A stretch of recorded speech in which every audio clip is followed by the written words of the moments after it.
अगर आप भारतीय जनता पार्टी के कार्यकर्ता है तो आपके आंख में थोड़ा सा भी शर्म नहीं होगा। हम ये बातें इसलिए कह रहे हैं कि आपने देखा होगा कि G20 के सम्मेलन के बाद भारतीय जनता पार्टी के नेता, हम ये नहीं कह रहे हैं कि वो देश के प्रधानमंत्री, भारतीय जनता पार्टी के नेता और भारतीय जनता पार्टी के प्रधानमंत्री नरेंद्र मोदी बीजेपी कार्यालय जाते हैं।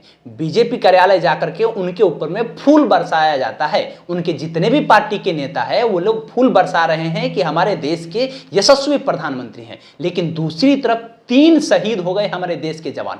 तीनों शहीद जवान को ये श्रद्धांजलि देने नहीं पहुंच रहे हैं। ये कितनी शर्म की बात है। ये कहते हैं कि हमारे देश के जवान के चलते हम सब कोई सांस ले रहे हैं। तो जरा बताइए कि जिन शहीद 3 जवान, जो 3 शहीद हुए हैं जवान, उन लोग की श्रद्धांजलि में ये क्यों नहीं जाते हैं। आपको हम नाम बताएंगे और उसके बाद हम बताएंगे कि देश के प्रधानमंत्री उस समय कहां बिजी थी और क्यों नहीं जा पाए। सबसे बड़ा बात है कि वहां पे जो 3 जवान हैं उसमें से डीएसपी हुमायूं भट्ट के साथ साथ दूसरा मनप्रीत सिंह है और तीसरा नाम है मेजर आशीष दिनचक। ये तीनों लोग जम्मू कश्मीर में शहीद हो गए।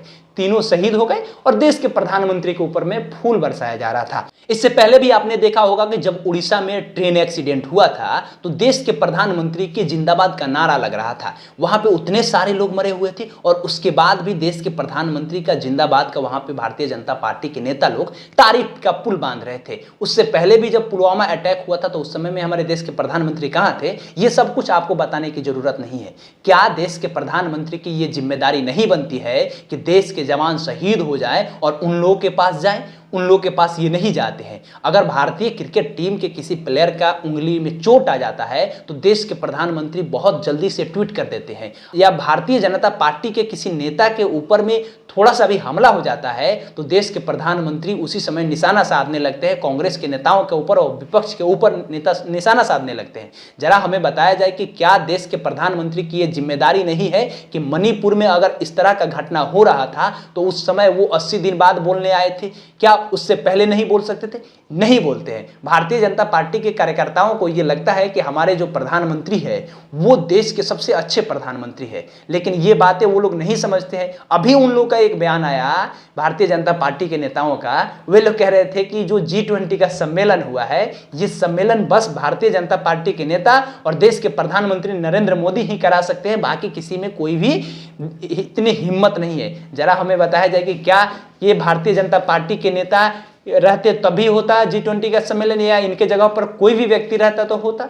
ये एक हायरार्की बना हुआ है। ये 1967 में सबसे पहले G6 बना और उसके बाद G7 बना, उसमें से कनाडा को बाहर किया गया और उसके बाद में 2008 में जब पूरे विश्व में सबसे ज्यादा क्राइसिस हुआ था इकोनॉमिकली, तो उस समय में वहां पे जॉर्ज बुश वहां के प्रधानमंत्री थे, अमेरिका के राष्ट्रपति थे, माफी चाहेंगे, और उन्होंने बनाया G20 और G20 में 20 देश को शामिल किया गया और उसके बाद में धीरे धीरे जिस तरह से हर देश के पास में एक मौका मिला कि आप अपने यहाँ पे सारे देश के लोगों को बुलाइएगा, सारे देश के जो प्रधानमंत्री होंगे, राष्ट्रपति होंगे, जो वित्त मंत्रालय के वहाँ के मंत्री होंगे, वे लोग आप लोगों से मिलेंगे और मिलने के बाद में देश की जो स्थिति है उसको दुरुस्त किया जाएगा। लेकिन G20 के सम्मेलन में सबसे बड़ा बात है कि देश हमारा 124 नंबर पे डेटा है हंगर इंडेक्स में और यहाँ लोग सबसे ज्यादा भूखे सो रहे हैं और उसके बाद भी देश के प्रधानमंत्री 4100 करोड़ रुपया खर्चा कर देते हैं। अगर बिहार में जातीय जनगणना की बात होती है, कहा जाता है कि 500 करोड़ रुपया खर्चा कर दिया जाए ताकि जातीय जनगणना हो पाए, जाति आधारित गणना हो पाए कि यहाँ पे कौन से जाति के कितने लोग हैं, तो बहुत सारे मीडिया को बुरा लग जाता है। लेकिन यहाँ पे उनको बुरा नहीं लगता है कि अगर भारतीय जनता पार्टी के नेता और देश के प्रधानमंत्री नहीं, भारतीय जनता पार्टी के प्रधानमंत्री ये बातें कहते हैं कि 4100 करोड़ रुपया खर्चा तो हम विदेश के लोगों को खिलाने पिलाने में खत्म करते हैं। आप अपने घर में नहीं देख रहे हैं कि आपके घर के लोग भूखे रह रहे हैं। आपके घर के लोग के लिए आप उनके घर के ऊपर तिरपाल डाल देते हैं, वे लोग बेघर हो जाते हैं। जितने दिन तक G20 का सम्मेलन हुआ, 9 तारीख 10 तारीख तो छोड़ दी, उससे 3 दिन पहले से जो लोग जिस इलाके में VIP लोग आ रहे थे उस इलाके को खाली करा दिया गया। उन लोगों को कहा गया कि अगर तुम इधर आ जाओगे तो तुम लोग को जेल में डाल दिया जाएगा। हमें जरा बताया जाए क्या देश के प्रधानमंत्री की यह जिम्मेदारी नहीं बनती है कि वे इन लोगों की भी सुरक्षा करें? नहीं सुरक्षा होता है। 4100 करोड़ रुपए उन्हें खिलाया पिलाया जाता है, लग्जरी गाड़ियों में उन्हें घुमाया जाता है। क्यों? अभी तक किसी भी देश ने इतना ज्यादा रुपया खर्चा करके देश के अन्य लोगों को स्वागत नहीं किया था। हालांकि हमारे देश की स्थिति उतनी भी मजबूत नहीं है। चाइना ने जमीन ऑक्युपाई कर लिया, इस पे कोई नहीं बोलता है।